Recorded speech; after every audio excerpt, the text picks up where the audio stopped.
Yeah, welcome guys. Welcome to Chelsea State of Mind YouTube channel.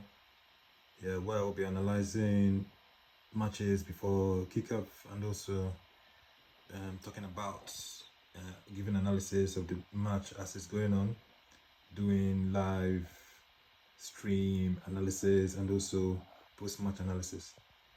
This is my first video of this channel, but I have a lot of insight and things I've kind of noticed about the club. And one thing I want to bring it to light is that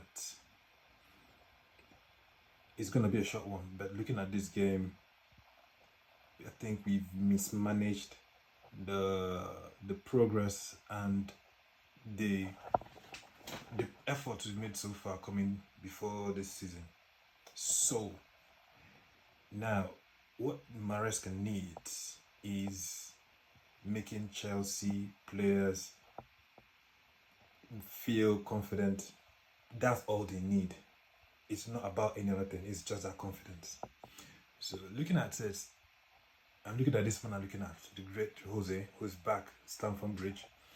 One thing we should just realize is that, or one thing Chelsea has lost is that ability to play dirty, not in the sense of getting red cards, but in the sense of grinding you down, locking everyone up, and also not caring about what people say, the way you play. Because prior to the coming of Eden Hazard, and when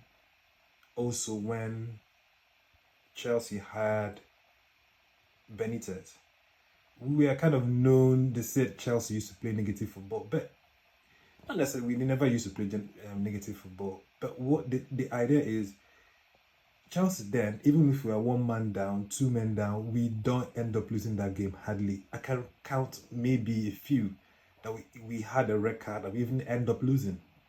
So we had this kind of mentality of we don't really care. And that actually even what is being lost in even current games these days. And I think social media is also affecting players as well. Because then if you had a bad game, you don't necessarily need to go and post something on social media, but you just have a way of handling it. So I think that's one thing the coach needs to do. That's number one. Now, secondly, is also it's about being creative. One thing I've noticed is that for every successful coach in the Premier League, you need at least, probably 4 to 6 systems.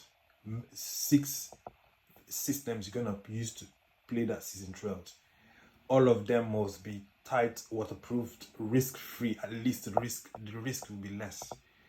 And one thing I've noticed that your first system would only last you the first 3 games of the season. Because the first 3 games of the season, you have those, you're probably gonna play the top 6, you're gonna play some mid-table teams, you're gonna play some low, some other dark horses.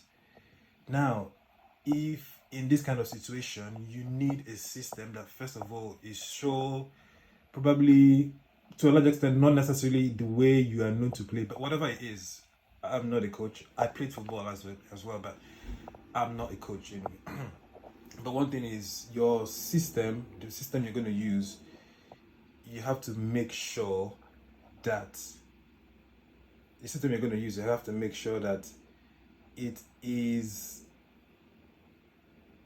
you can be able to change it, because after the first 3 to 4 games, some teams will start try to catch you out. You could get one unexpected draw or even a loss, but you now need to come up with a very, very creative plan, kind of a different system whereby other teams don't actually know.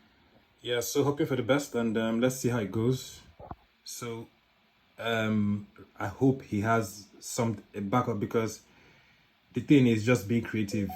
One thing I've also noticed is that one thing that actually works is if I kind of see something that usually works is sometimes if a team attacks or maybe plays against you in a certain way, if you use that same system against them, they panic. You understand? They panic. And actually, to a large extent, it works in a way. You understand? It works in a way if you are able to mirror a team that plays against you in a way. So because every method we've actually, or every system that actually we used to lose, or teams have used to play against us, we can implement it. I've seen us playing something like that before, you know. So because teams don't like you using the same system against them because they panic as well. You understand? You see, that's why you have this kind of box to box approach. But anyway, what am I? I'm just saying what I know, you know. But hopefully, so hoping for the best. Hoping for the best. I will make an analysis after the game.